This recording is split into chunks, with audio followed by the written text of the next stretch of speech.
5 seconds. Start.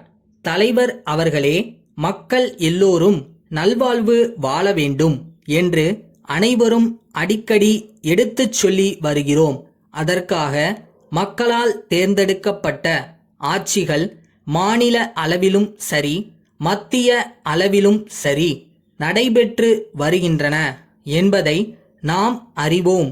5 ஆண்டுகளுக்கு ஒருமுறை தேர்தல் நடைபெற்று மாநில சட்டமன்ற உறுப்பினர்களும் நாடாளுமன்ற உறுப்பினர்களும் தேர்ந்தெடுக்கப்படுகிறார்கள்.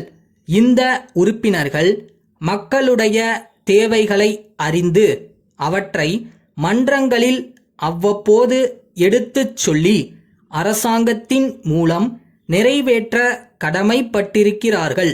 இதில் முக்கியமான ஒரு விஷயத்தை உங்களுடைய கவனத்திற்கு கொண்டு வர விரும்புகிறேன்.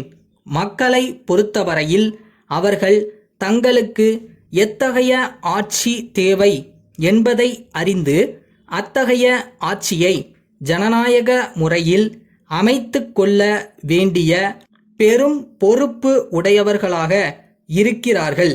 இந்த நிலையில் மக்களை கல்வி அறிவுள்ளவர்களாக செய்வது மட்டுமல்லாமல் ஜனநாயக அமைப்பில் மக்களுடைய பொறுப்பு என்ன என்பதை அவர்கள் உணரும்படி செய்ய வேண்டியது அவசியம்.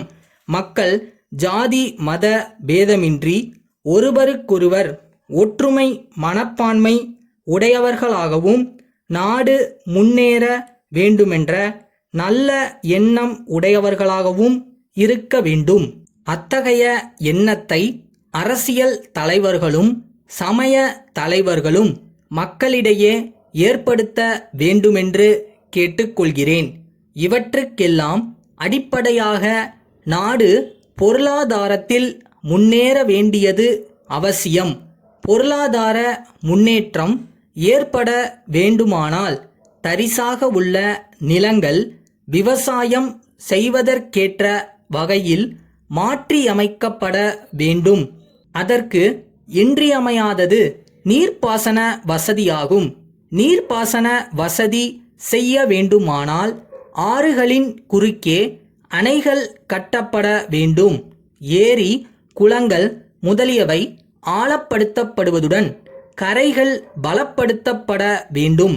அப்போதுதான் மழை தண்ணீரை வீணாக்காமல் தேக்கி வைத்து பாசன வசதிகள் செய்து கொடுக்க முடியும். நில வளமும் நீர் வளமும் கால்நடையும் காட்டு வளமும் மனிதனுடைய நன்மைக்காக ஏற்பட்டிருந்தாலும் அவற்றை சரியான முறையில் பராமரித்து திட்டமிட்ட முறையில் பயன்படுத்தி கொள்ள மனிதன் கற்றுக்கொள்ள வேண்டும். அப்படியில்லாமல் காடுகளை இஷ்டம் போல் அழித்துவிட்டால் வருங்காலத்தில் மனிதன் கஷ்டப்பட வேண்டியிருக்கும் என்பதை மறந்துவிடக் கூடாது.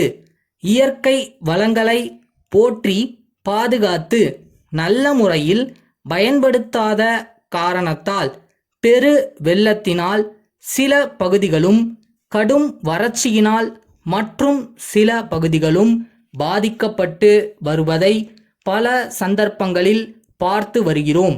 இயற்கை செல்வம் மனித சமுதாயம் முழுமைக்கும் பயன்பட வேண்டும் என்ற எண்ணம் எப்போதும் இருக்க வேண்டியது அவசியம்.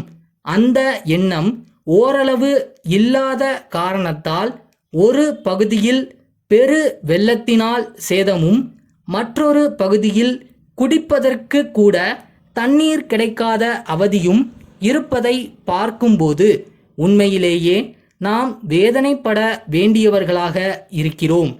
சென்னை ராஜாஜி சாலையில் உள்ள இந்தியன் வங்கியின் தலைமை மேலாளர் செங்கற்பட்டிலுள்ள காமாட்சி சர்க்கரை தொழிற்சாலையின் நிர்வாக அதிகாரிக்கு அனுப்பும் கடிதம். அன்புடையீர், தங்கள் தொழிற்சாலையில் சில புதிய இயந்திரங்களை வாங்கி நிறுவுவதன் மூலம் உற்பத்தியை இரட்டிக்க முடியும் என்று தெரிவித்து அதற்காக விரிவான திட்டத்தை எங்களுக்கு அனுப்பி நிதி உதவி கோரியிருந்தீர்கள். அது பற்றி மேலும் சில விளக்கங்களை கோரியிருந்தோம். அவ்விளக்கங்களும் தங்களிடமிருந்து அண்மையில் கிடைக்கப் பெற்றன. தங்களுடைய விண்ணப்பமும் அத்துடன் இணைத்துள்ள ஆவணங்களும் பரிசீலிக்கப்பட்டு தாங்கள் கோரியிருந்த கடன் தொகையாகிய 20 லட்ச ரூபாய் அனுமதிக்கப்பட்டுள்ளது என்பதை மகிழ்ச்சியுடன் தெரிவித்துக் கொள்கிறோம். மேலும் எங்களுடைய தொழில் அபிவிருத்தி துறை அதிகாரிகளும் தங்கள் தொழிற்சாலையை நேரில் பார்வையிட்டு அவர்களுடைய அறிக்கையை தந்துள்ளார்கள். அந்த அறிக்கையையும் கருத்திற்கொண்டே மேற்படி கடன் தொகையை வழங்க நாம் முன் வந்துள்ளோம். இத்துடன் இணைக்கப்பட்டுள்ள ஆவணங்களை பூர்த்தி செய்து எங்களுக்கு திருப்பி அனுப்பினால் கடன் தொகைக்குரிய காசோலையை உங்களுக்கு அனுப்பி வைக்க முடியும். தங்கள் நம்பிக்கையுள்ள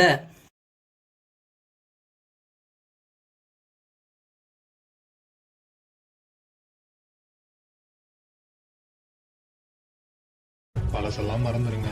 everyday is new day and fresh day. So மறுபடியும் ஆரம்பிப்போம். என்ன ஆகிட போகுது?